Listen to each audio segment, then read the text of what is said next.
And speaking of school, reading is and always has been a staple in elementary school education. But when you can combine reading with learning about the importance of values, it can make a lasting impact on children.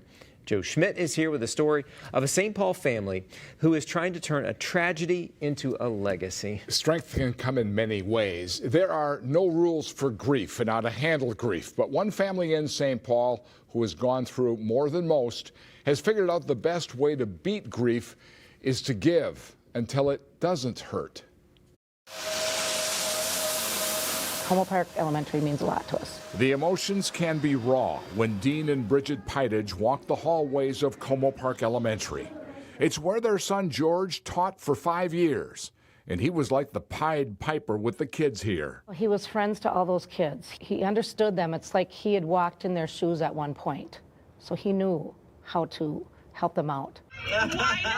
The only thing George loved more than teaching were the kids he taught, and he wasn't afraid to let the world know it. He ended all his social media with #4thekids. He had such a passion for the kids he taught. Tragically, 8 years ago, George lost his life in a motorcycle accident. He was 28 years old. Not always an angel. Gave us a run for our money, but in the end, he found his passion in teaching and helping the kids that really needed it. There was more than one victim when George died. His brother Max was never the same. Pretty much after the death of George, he just couldn't handle that. Max battled mental illness and died of suicide. Hey, Dad, I'm going for a walk. It was about 11 o'clock. And that was the night he left. That was the night he left? Yeah. Max wrote a 22-page letter letting his family know that he was now free and that he and George were together again. The fourth graders at Como Park Elementary School gathered in the library for a special occasion. One day, Joe noticed a boy named Mike who was sitting by himself. Mike was blind and he walked with a cane. I was reading from the Joe Mauer children's book, The Right Thing to Do.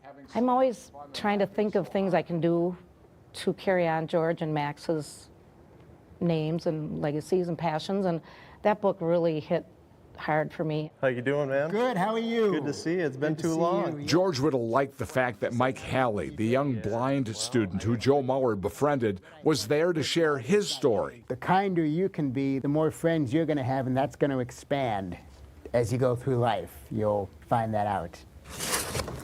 So on this day, over 100 fourth graders received the Joe Mauer book free, thanks to a foundation called #4thekids, in memory of George Pidage. You're welcome. With Max having mental health issues and the schizophrenia, and with George always teaching the kids the right thing to do and be kind, and just he helped them out, and that book really hit home for me. Thank you very much. Grief in life is inevitable, but sometimes the best way to heal a broken heart Enjoy the book. is by showing some heart. My kids would want me to do something. They wouldn't want me just laying on the couch, which would be the easier thing to do.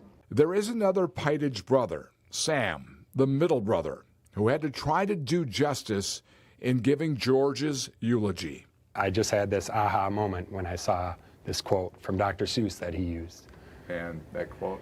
Yeah, it's, unless someone like you cares a whole awful lot, nothing is going to get better. It's not. That was the George Pidage way. #4thekids. #4thekids awards scholarships to high school students in St. Paul who want to become teachers like George. They also donate school supplies to kids in St. Paul schools every fall, so they're a very active charity. There are so many good things in that story, Joe. It is just incredible. All the messages that are there, and you end it all with #4thekids. #4thekids. There you go. Joe, thank you so much. And if you or somebody that you know is struggling right now and you need some help, call the Suicide and Crisis Lifeline. The number is 988. You can speak with somebody who can provide free and confidential support.